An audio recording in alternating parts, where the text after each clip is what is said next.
respecte.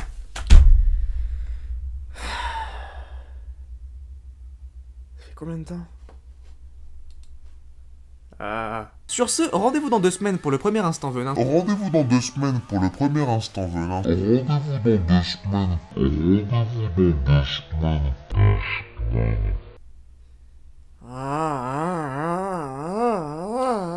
L'instant venin là est normalement prêt dans 2 semaines.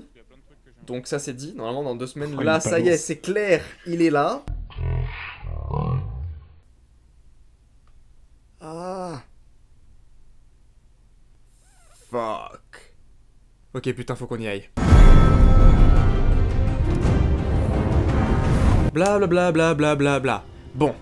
Tout le monde le sait, tout le monde l'a vu, tout le monde en a parlé, tout le monde en parle, tout le monde en parlera encore jusqu'en 2018, quand la saison 8 sortira. Game of Thrones, c'est plus ce que c'était. Tout le monde l'avait remarqué, il y a un truc qui s'est mal passé avec la saison 7. Elle a mal résonné avec une grande partie de l'audience et beaucoup de personnes la considèrent, à raison, que c'est la plus mauvaise de la série en termes d'écriture. Mais pour en parler, on va devoir oublier les « que s'est-il mal passé ?» les personnages se téléportent » et autres, il y a trop d'incohérences. Parce qu'il faut qu'on parle des mots qui sont à l'origine de la merde qu'on a reçue cette année. Il y a bien évidemment plusieurs raisons. Moi-même j'en avais trouvé qu'une ou deux après ma réflexion personnelle, et j'en ai trouvé quelques autres après quelques recherches. Cette vidéo a pour but de pointer du doigt tout ce qui se passe mal dans la série depuis 3 saisons, oui j'inclus la saison 5 dans la décadence de qualité, en donnant d'abord les raisons, puis les conséquences sur la qualité générale de l'écriture. Lorsque le sujet aura été abordé d'une manière plus profonde par un autre youtubeur, ou dès que je me sers d'une argumentation trouvée dans une autre vidéo ou un article, je le linkerai dans la description et dans la petite icône du petit i qui est en haut à droite de votre vidéo. Vous êtes prêts? Parfait. Moi c'est Monsieur Venin, et bienvenue pour cet instant venin sur Game of Thrones.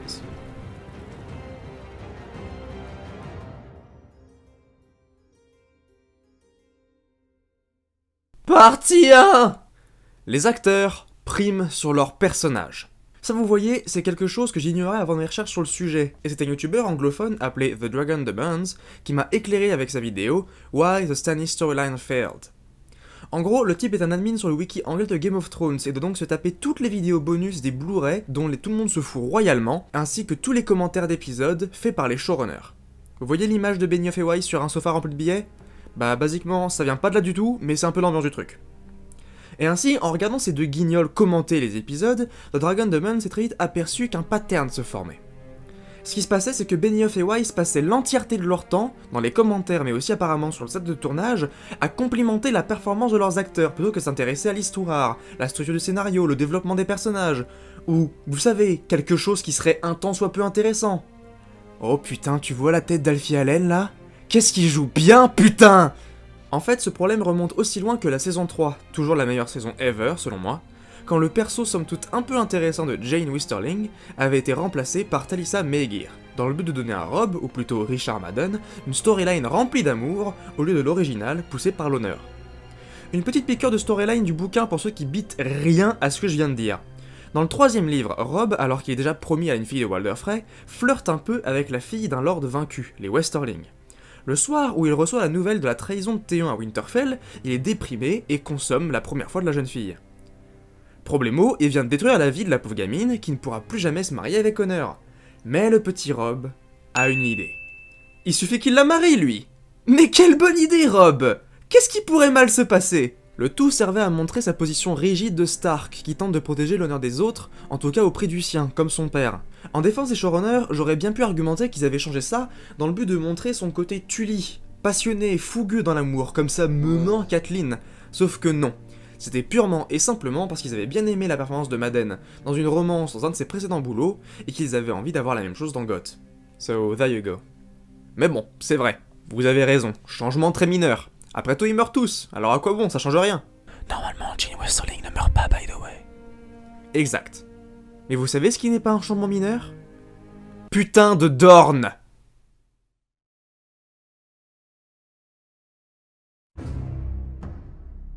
Mesdames et messieurs, laissez-moi vous présenter le phénomène Ellaria fucking Sand. Alors revenons en arrière un peu 5 secondes. Pour les deux du fond qui suivent pas, qui est Ellaria Sand? Pour voir sa première apparition, il faut remonter à la saison 4, quand le délicieux Oberyn Martell de Dorne est invité à prendre part aux réunions du conseil restreint du jeune roi Joffrey Baratheon. Là, on vous présente sa femme, Ellaria Sand, bâtarde de Dorne, jouée par Indira Varma. Déjà, il faut savoir que Varma doit sa présence dans GOT à sa prestation dans la série Rome, dans laquelle elle avait joué entre 2005 et 2007. Étant des fans de Rome, Benioff et Weiss étaient tout excités de lui proposer un rôle, somme toute d'importance minime, dans leur série médiévale fantastique. Manque de peau, les showrunners sont tombés amoureux de sa prestation dramatique, jugez par vous-même, et on a alors décidé de changer complètement la saison 5, qui était déjà écrite aux 3/4, pour lui donner un rôle plus important que dans les livres. Le voilà, le fameux problème. Aux yeux de Benioff et Weiss, il était plus intéressant de donner plus de temps à l'image à une actrice qu'ils appréciaient, plutôt que de développer un personnage parce qu'ils le trouvaient intriguant. Et ça, mesdames et messieurs, ça nous a donné Dorne. Dorne est la première storyline originale écrite directement et entièrement par les deux showrunners Benioff et Weiss, et elle est, à juste titre, l'une des plus détestées jusqu'à présent. Alors que se passe-t-il à Dorne? Dans les bouquins, la jeune fille de Doran Martell, Arianne, est très énervée par la mort de son oncle Oberyn, et devant l'apparente inaction de son papounet, décide qu'elle va faire un putain de coup d'état, toute seule en couronnant Myrcella Baratheon, reine des 7 couronnes, espérant que cela créerait une guerre qui rassemblerait Dorne autour d'elle. Doran la bitch-clap sensiblement, lui dit dans les grandes lignes « Biatch, j'ai un plan », et lui explique qu'il a lui-même préparé des années sa vengeance contre les Lannister, et principalement Tywin, l'enfoiré qui a ordonné la mort de sa sœur, Elia Martell. En effet, Doran est un homme patient, calculateur et intelligent qui a prévu de ramener la dynastie Targaryen sur le trône, moyennant le mariage de son jeune fils, Quentyn, le grand frère de Tristan, il s'appelle Tristan en français? Je m'en bats les couilles, à Daenerys. Ellaria de son côté joue les pacifistes, étant opposée au coup d'état de sa nièce Arianne et approuvant le choix de Doran de ne pas déclarer la guerre ouverte, bien qu'elle n'ait même pas connaissance de son master plan. Les Sand Snakes ont des rôles extrêmement secondaires, et surtout, aucun Westerosi, oui ça se dit comme ça, ne descend à Dorne comme Jaime et Bronn font dans la saison 5, excepté un membre de la Kingsguard, la garde royale, venu déposer la tête de Gregor Clegane, supposément, pour apaiser la famille Martell. Je vais m'arrêter là parce que la situation se complique encore plus tard, mais j'y reviendrai dans la deuxième partie de cette vidéo. Ceux qui ont vu la série ont bien dû se rendre compte que rien de ce qu'ils ont vu ne colle à ce que je viens de raconter. Pourquoi donc? Bah pour deux raisons principales. De 1, les showrunners n'avaient pas pensé ni eu le temps de préparer le plot dornien dans les saisons précédentes, ce qui leur rendait difficile la tâche d'introduire tout un tas de nouveaux personnages aux motivations et personnalités variées. De 2, ils sont amoureux d'Indira Varma. Et de là, on a donc eu Ellaria fucking Sand. Alors commençons. Ellaria fucking Sand est fâchée, son mari Oberyn est mort et Doran Martell ne fait rien, ayant sans doute perdu ses couilles en même temps que sa capacité à marcher sur ses deux jambes. Ellaria fucking Sand blâme Cersei. Cersei? Je vais l'appeler Cersei, je vais prendre les mots anglais, hein, faites pas chier. Pour la mort d'Oberyn, bien que ce soit Tywin qui donne les ordres à la montagne, et Gregor lui-même qui ait buté Oberyn. Elle juge en effet que c'est la faute de la reine-mère, car c'est elle qui a accusé Tyrion à tort au départ. Ayant totalement absorbé le personnage d'Arianne dans la série, Ellaria fucking Sand décide donc qu'elle se vengera de la méchante Cersei en assassinant sa fille Myrcella. Oui, une jeune fille innocente, qui n'a rien fait de mal. Logique, vous trouvez pas?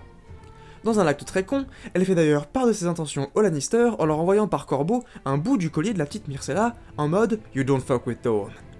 Manque de peau, ça crée la situation qui pousse Jaime et Bronn à se rendre à Dorne pour aller donc sauver la princesse. On a donc la rencontre de Jaime et Bronn avec les Sand Snakes, des personnages plus que secondaires dans les bouquins dont la position de persos principaux ne sert qu'à mettre en lumière leur manque de personnalité et leur motivation unidimensionnelle. Parce que voyons, on a déjà Ellaria fucking Sand, la femme forte, et on a déjà du mal à la rendre intéressante, alors 3 personnages féminins de plus? Vous demandez l'impossible! Nos deux chevaliers en armure blanche arrivent donc juste à temps pour empêcher les Sand Snakes de buter Myrcella, mais aussi juste à temps pour que tout le monde se fasse arrêter par la garde personnelle de Doran Martell. Après quelques négociations, Ellaria fucking Sand accepte de ne pas tuer la princesse, elle est libérée, puis elle la tue quand même dans un des actes qui est sans doute les plus idiots qu'on a jamais vu dans la série, brisant définitivement le peu de relations qui tenait encore entre Dorne et les Lannister. Puis elle procède dans l'épisode suivant, le premier de la saison 6, à assassiner froidement Doran, l'inactif, prenant ainsi formellement le contrôle de Dorne. La plupart d'entre vous savent que ce déroulement cause beaucoup de petits problèmes de cohérence. Dans l'ordre, on a: pourquoi est-ce qu'elle en veut à Cersei, qui n'avait pas grand chose à faire dans la mort d'Oberyn? C'était un putain de trial by combat, for God's sake! Comment on dit? Un jugement par combat? Je sais pas. Mais putain, je veux dire, en plus, il s'est porté volontaire pour buter la montagne, et il a gagné! La seule raison pour laquelle il est mort, c'est parce qu'il était énervé et arrogant. Pourquoi est-ce qu'elle veut tuer Myrcella, qui est une jeune fille innocente, comme l'était Elia Martell à l'époque où elle s'est fait trucider par la montagne? Pourquoi pense-t-elle que c'est une bonne idée de tuer Doran, son putain de beau-frère, alors qu'Oberyn serait sûrement pas d'accord?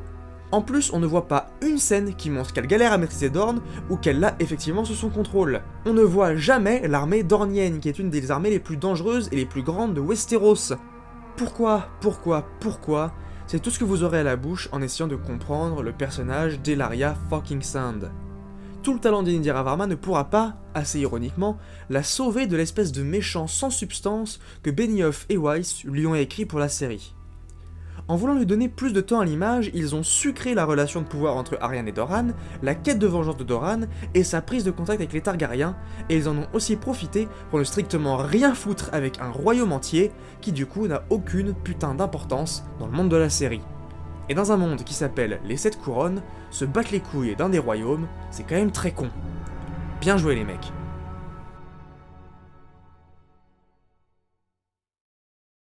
La deuxième chose que les gens détestent le plus dans la saison 5, avec cette fois la précision notable que ça touche principalement les fans des bouquins, c'est la débandade atroce de notre général préféré, Stannis the Manis Baratheon. Comme tout à l'heure, résumons vite fait la situation dans laquelle se trouve le meilleur commandant militaire de Westeros lorsqu'il arrive au nord et poutre royalement l'armée de sauvageons qui s'apprêtait à prendre le mur d'assaut. Dans les bouquins, Stannis de Manis est en déprime totale après la défaite de la Blackwater, et il y a tout un délire avec le sang de Gendry, vous savez, le sang des rois, tout ça. Mélisandre le convainc que le sang du jeune homme est tout ce qu'il lui faut pour tuer les usurpateurs qui osent se nommer rois, Robb Stark, Joffrey Baratheon, Balon Greyjoy, sauf qu'en fait, ça marche. Robb meurt aux noces pourpres, Joffrey meurt aux noces violettes, et ça finit le boulot sur la psyché de Stannis, qui finit persuadé que la magie de Mélisandre fonctionne, avant d'aller au nord pour répondre à l'appel à l'aide de la garde de la nuit. Le gars arrive donc au nord comme un vainqueur, avec une armée petite mais pas non plus dégueu, déglingue les sauvageons, fait tout son tralala. Là, sur les conseils de Jon, Stannis envoie des émissaires pour s'allier aux maisons du Nord restantes, utilisant le fait que Ned Stark l'avait effectivement déclaré roi légitime après la mort de Robert. Durant sa campagne, The Manis s'attire le support des clans des montagnes, de la moitié de la maison Manderly, de la maison Glover, des Mormons, et j'en passe. Autrement dit, il est en très bonne posture pour aller poutrer les Bolton, dont la plupart des vassaux ne leur sont fidèles que par la peur. En plus de ça, Tycho Nestoris, ce type de la Banque de Fer, vient à Westeros et lui donne un prêt pour embaucher 20 000 mercenaires de la Golden Company, la plus grande et la plus féroce armée de mercenaires d'Essos. Des troupes fraîches qui pourraient aisément lui permettre de conquérir le trône de fer. Je ne m'attarderai pas maintenant sur la Golden Company, parce que j'en parle plus tard. Ce qu'il faut comprendre, c'est que Stannis semble reprendre du poil de la bête à ce moment du récit. Alors que dans la série, la plupart d'entre vous se souviennent du destin qui lui a été réservé. Mais pourquoi? Pourquoi tuer Stannis alors que le garder en vie, lui et sa famille d'ailleurs, conservent une complexité toute alléchante dans le contexte de la guerre qui l'oppose aux usurpateurs? Et surtout, pour une mort qu'on ne voit même pas. Et bah parce que Stephen D. Lane, l'acteur qui joue Stannis, a une bonne tête de nique le monde. Ah oui, vous avez bien entendu. Tout est dans les bonus des Blu-ray que je ne peux pas légalement vous diffuser, et encore une fois, c'est The Dragon Demons qui dénonce l'état des faits. Dans les bonus, les double D annoncent clairement qu'ils adoraient le regard sombre, les sourcils froncés et la mort dans l'âme de D. Lane, et alors ils se sont dit « Hey, et si on mettait son personnage dans le genre de situation qui lui ferait avoir ce genre de tête, juste pour admirer sa performance ?» Allez! Ce qui fait qu'en l'espace de quelques épisodes, on assiste à une des plus grosses débandades, une des plus grosses déconstructions de personnages iconiques que l'on n'a jamais vu à l'écran. D'abord, Stannis décide de partir directement vers Winterfell, sans attendre ni le support des Maisons du Nord, ni les sauvageons que Jon promet de ramener de Hardhome, le tout en refusant de comprendre que Winterfell est une putain de place forte qui a été designée pour gagner des sièges. Là, on a en plus la romantisation aberrante de Ramsay Bolton, j'y reviendrai plus tard, qui s'occupe de brûler toutes les provisions de son armée avec l'aide de 20 bons hommes durant un raid de nuit, ce qui a pour conséquence de fracturer l'armée de Stannis avec des centaines de mercenaires qui se barrent à l'anglaise. En plus de ça, Mélisandre vient lui susurrer à l'oreille de brûler sa fille. Oui, qu'il a emmené avec lui en campagne militaire, dans le froid du Nord, avec sa femme. Complètement logique, non ? Et alors que la moitié de son armée vient de se barrer à l'anglaise, Stannis devient alors assez désespéré pour être d'accord. Il va brûler sa fille. Alors que dans les bouquins, il laisse sa famille à Castle Black et ordonne à ses sous-fifres de placer Shireen sur le trône si jamais il lui arrivait quelque chose pendant la bataille. Après quoi, sa femme se suicide et une autre bonne partie de sa troupe se tire parce qu'ils veulent pas bosser avec un malade qui brûle ses propres putains d'enfants, et le gars, têtu par la magie du script, décide d'attaquer quand même, et bien évidemment, se fait poutrer comme une merde. L'acteur lui-même a avoué en interview qu'il n'avait aucune idée des motivations de son personnage pour faire tout ceci, ce qui est complètement logique de sa part. Parce que tout ça n'avait aucun putain de sens du point de vue des personnages. Non seulement d'un point de vue de type normal, mais quand tu considères qu'il est censé être un grand leader militaire, il a l'air encore plus con. Les WD avaient juste envie de voir sa tête énervée et rien d'autre, ils s'en calissaient de la performance de D-Lane. Il ne jouait pas un personnage, il jouait simplement une émotion. Et une seule émotion en plus. Et les WD sont contents. Ils notent même « Regardez le talent de D-Lane dans cette scène, il est incroyable !» durant sa scène de mort, alors qu'on dirait juste qu'il est en train de couler le plus gros bronze de sa vie, le pauvre type.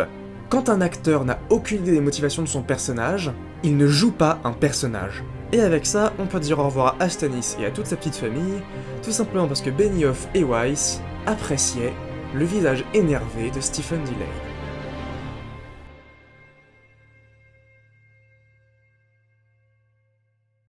Je pense que vous avez compris le pattern là, mais il faut quand même être un tant soit peu exhaustif quant à la terrifiante étendue de ce problème.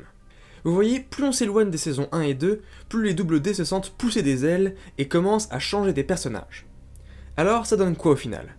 Ça nous donne des personnages incohérents sur plusieurs saisons et ça commence à faire extrêmement souffrir au niveau de l'écriture du show en général. Dans mon premier script, j'avais un paragraphe entier sur Ramsay et sa romantisation stupide. Pour faire vite, dans les bouquins, Ramsay n'est ni charismatique, ni intelligent, ni calculateur. En fait, il est plutôt moche et plutôt idiot. Son seul trick, c'est de trahir les gens en les poignardant dans le dos, ce qui n'est pas une tactique guerrière à long terme, comme lui fait gentiment remarquer son père. D'ailleurs, on peut voir légèrement ce personnage lors de ses premières apparitions, et plus tard, il a dégringolé. Quelqu'un peut m'expliquer comment on est passé de ça, à ça, à ça? Et pourquoi? Encore une fois, parce que Iwan Rheon, j'ai rien contre lui, un acteur très doué, fait très bien les têtes de psychopathes et possède un charisme incroyable. Là-dessus, les showrunners ont donc décidé d'en faire un antagoniste principal de presque 3 saisons de la série, alors que le personnage ne le mérite vraiment pas. Aussi, parce qu'ils adorent beaucoup leur cast et veulent les faire interagir dans des scènes, ils ont voulu jeter Sansa à Winterfell. Ça aussi, ils l'ont tout bonnement avoué en interview. Ils ont mis Sansa à Winterfell parce qu'ils avaient envie de voir Alfie Allen, Iwan Rheon et Sophie Turner dans une même scène. Pas une seule fois, ils ne mentionnent le nom des personnages. Et ça nous a donné le rape de Sansa, censé, selon l'interview, la jeter dans la réalité du monde, comme si ce qu'elle avait vécu avec Joffrey, comme par exemple voir la tête décapitée de son père sur un pic, c'était pas suffisant. Parce que ouais, avoir un seul mari abusif et violent, c'est pas assez pour te transformer en femme forte, hein. Sauf que cette scène, c'est aussi, selon moi, celle qui scelle le destin de Littlefinger. Ouh, il y avait une allitération là. Ouh. Et putain, qu'est-ce que je suis fort en transition. Littlefinger est aussi un personnage qui a été beaucoup changé parce que Benioff et Weiss aimaient bien une tête particulière de l'acteur Aidan Gillen. Vous vous souvenez comment Lord Baelish parle gentiment à Catelyn avec une voix douce et tout le tralala? Bah normalement il est comme ça avec tout le monde, et tout le temps. Personne ne le soupçonne parce que c'est le gars un peu gentil et loyal au roi. Il est friendly avec tout le monde, et du coup il en profite pour les manipuler de ouf. Sauf que vu que Gillen a une petite voix pernicieuse et une gueule de renard, ils en ont fait un gars qui cache à peine ses motivations. Et l'écrire comme ça, bah obligatoirement, ça allait porter ses conséquences au bout d'un moment. D'où le fait que ce soit complètement con de marier Sansa à Ramsay dans la série. Genre, comment est-ce que tu peux ne serait-ce que croire qu'elle va te faire aveuglément confiance plus tard? Du coup, sa mort dans la saison 7, jouée comme une espèce de surprise dans l'épisode, sonne très creuse pour moi, parce que je n'ai absolument pas l'impression que les deux sœurs Stark ont vaincu un grand manipulateur machiavélique, ni même que Sansa a appris quoi que ce soit. Vu que d'ailleurs, selon une scène coupée, c'est Bran qui les a empêchés de s'entretuer. Mais j'ai surtout l'impression qu'on a mis à mort un trou du cul qui n'aurait jamais dû survivre aussi longtemps. Pour moi, le personnage de Littlefinger est officiellement mort quand il a fait le choix extrêmement débile de foutre Sansa à Winterfell. Bon, autre transition, le cas d'Arya.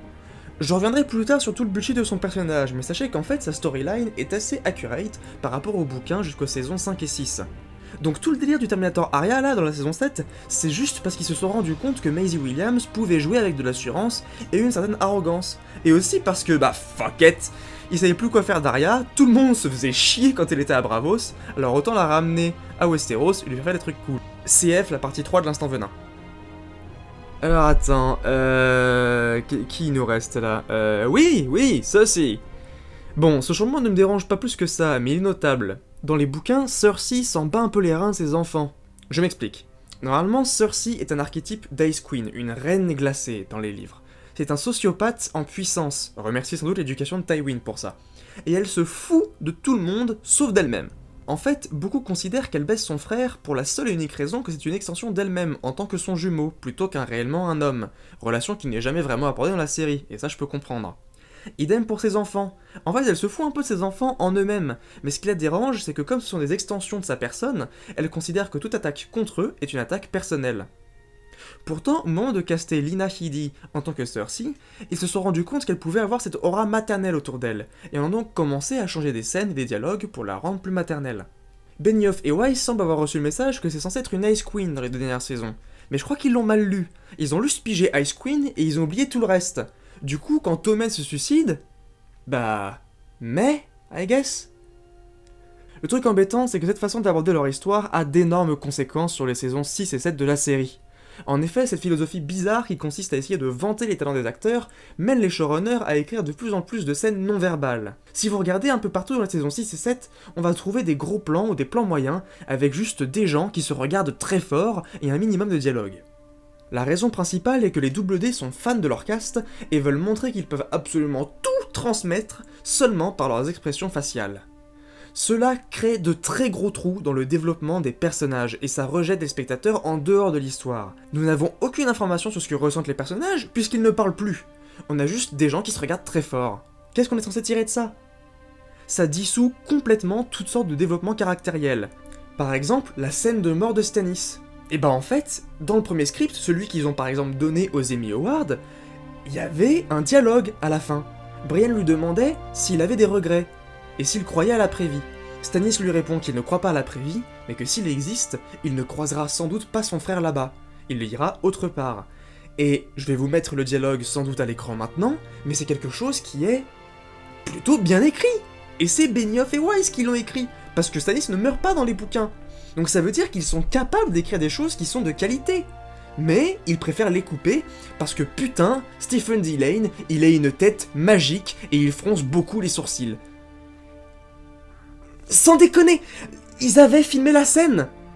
C'était quoi l'intérêt de retirer ce dialogue pour avoir cette tête? Qu'est-ce qu'on gagne nous en tant que viewer, en tant que spectateur? On ne gagne strictement rien.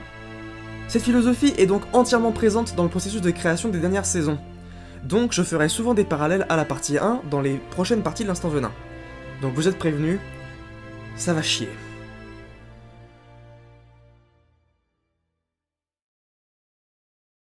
Hey, salut! Alors, vous avez dû voir le timecode et vous dire... Mais il se fout de notre gueule! Presque 2 mois d'attente pour quoi? 20 minutes et quelques de vidéos? L'espèce d'enfoiré! Et oui! Sauf que, mon cher abonné, j'ai écrit 16 pages de script, mon coco. Et ça fait dans les grandes lignes environ 50 minutes d'audio. Et je sais très bien que personne ne regarde 50 minutes d'un trou du cul qui se plaint des incohérences d'une série télé. Du coup, j'ai décidé de séparer ça en 3 parties. Et comme ça aussi, vous n'avez pas à attendre encore 20 000 ans pour tout voir. La seconde partie sera plus courte, donc je l'espère plus rapide à monter, d'autant que j'ai déjà le script, donc ça devrait aller. Et elle portera sur le syndrome de franchise fatigue et la simplification du jeu politique de Westeros. J'espère que ça vous plaira, et s'il vous plaît, vraiment, mettez un commentaire sur ce que vous pensez du premier épisode, comment je pourrais l'améliorer, ce qui vous a plu ou déplu, ça aide et ça motive. Aussi, je le demande pas souvent, mais vu le nombre incalculable d'heures que j'ai passé là-dessus, je vous le demande maintenant, abonnez-vous et mettez un pouce en l'air si vous avez aimé, ça ne vous coûte rien si vous aimez le contenu, et moi ça m'aide à me dire que je ne fais pas ça pour rien, et ça me motivera sûrement à sortir les prochains beaucoup plus vite. Mais d'ici là, moi c'était Monsieur Venin, et à la prochaine.